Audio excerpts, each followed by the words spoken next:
தமிழ் குர்ஆன். யார் இவ்வேத உண்மைகளை நிராகரிக்கிறார்களோ, இன்னும் நிராகரிக்கும் காஃபிர்களாகவே மறித்தும் விடுகிறார்களோ, நிச்சயமாக அவர்கள் மீது அல்லாஹ்வுடையவும் மலக்குகளுடையவும் மனிதர்கள் அனைவருடையவும் சாபம் உண்டாகும். அவர்கள் அச்சாபத்திலேயே என்றென்றும் இருப்பார்கள். அவர்களுடைய வேதனை லேசாக்கப்பட மாட்டாது. மேலும் மன்னிப்பு கோர அவர்களுக்கு அவகாசமும் கொடுக்கப்பட மாட்டாது. கேள்வி பதில். இயேசு மறுபடியும் இந்த உலகிற்கு வருவார் என்று சொல்கிறார்களே, அதை பற்றி இஸ்லாம் என்ன கூறுகிறது? ஆம், நிச்சயமாக வருவார். இயேசு அவர்களை ஈசா என்ற பெயரில் திருக்குர்ஆனில் குறிப்பிடப்படுகிறது. அவர் முகமது நபிக்கு முன் தோன்றிய இறை தூதர் ஆவார். அவர்கள் மீது சாந்தி உண்டாவதாக.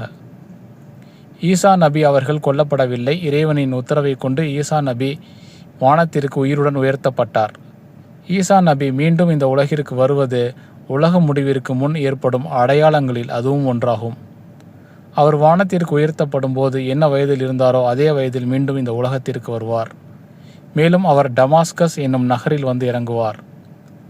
தஜ்ஜால் என்னும் கொடூர நாசக்காரன் ஈசா நபி அவர்களின் கையால் கொல்லப்படுவான். முதலில் தஜ்ஜால் என்னும் குழப்பவாதி இந்த உலகில் தோன்றுவான். பின் ஈசா நபி இந்த உலகத்திற்கு வருவார். தஜ்ஜாலை கொன்று மக்களை காப்பார்.